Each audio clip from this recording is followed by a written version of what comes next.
Assalamualaikum warahmatullahi wabarakatuh. Awalnya kalam dibaca puji syukur kepada Allah, selawat bagi Nabi Muhammad sallallahu alaihi wasallam. Karatau madang di ulu babuah babungo balun, merantau bujang da ulu di kampung Paguno Balun. Adalah pituah yang familiar, yang sangat dikenal di masyarakat Minangkabau.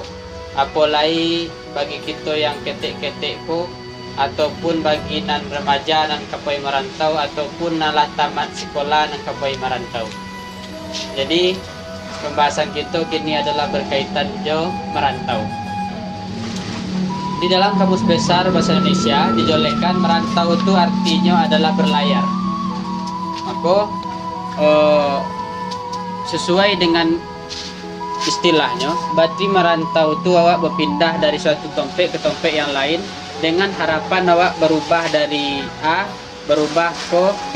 Contoh awak kurang-kurang piti, ya, bertambah piti di rantau.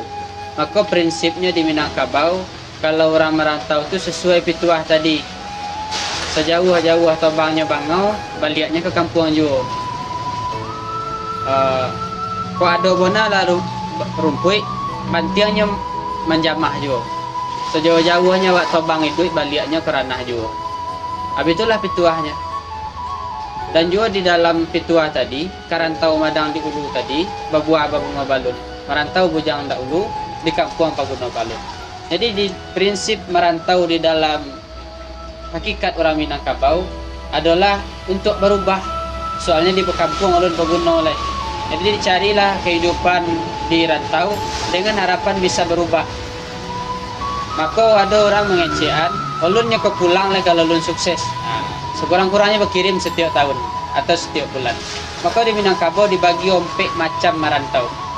Nah, maka yang pertama pembagiannya adalah merantau ujung bondua. Nah, bondua itu adalah sejenis di ujung lantai, di ujung dinding ada tompek meletakkan tangan, itu namanya bondua. Ada yang lah dinding rumahku yang berbeda dari dinding, itu bondua namanya. Istilahnya merantau di ujung bondua itu merantaunya tidak jauh. Contoh di Payakumbuh, pai merantau ke Agam, Pai Bukorojo sinan. Nah, bisa pulang balik hari. Itu merantau juga namanya. Cuma merantaunya namanya ujung bondua. Bisa makan di rumah, bisa lolok di rumah istri. Nah, tapi yang nomor 2, rantau kalau yang agak jauh, namanya merantau pipi. Nah, kita tahu burung pipi ke poinya dulu, balik, bawa makan pulang. Merantaunya agak jauh pada ujung bondua tadi, pulangnya agak jarang.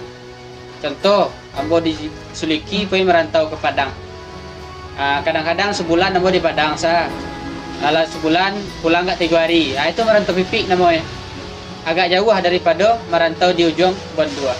Kemudian yang ketiga, merantau tu ada namanya merantau Cino. Bah pula merantau Cino. Merantau Cino ko jarang pulang, tidak berbalik-balik lagi. Istilahnya kadang-kadang lupa pokoknya je kampung.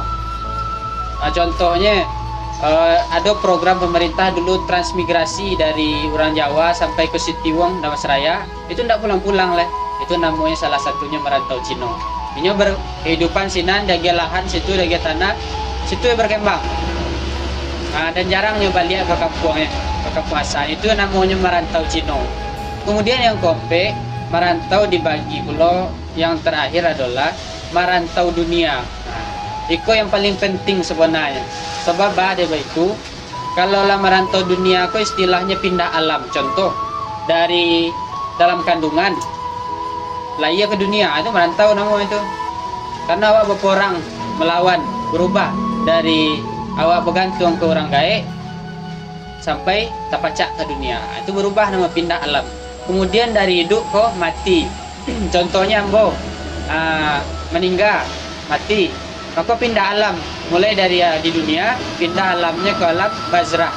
Itu di dalam kubur. Maka hakikat merantau yang sebenarnya itulahnya, lah pindah alam tu.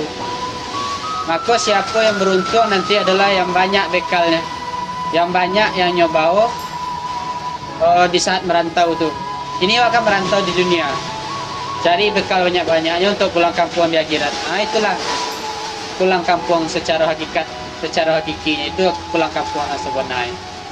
Maka itulah yang dapat kita ambil kesimpulannya kini. Ada 4 macam pembagian merantau. Yang pertama ujung bondua, yang kedua merantau pipi, yang kedua tiga merantau Cina, yang keempat merantau dunia. Mungkin itu saja, seandainya keliru mohon maaf. Assalamualaikum warahmatullahi wabarakatuh.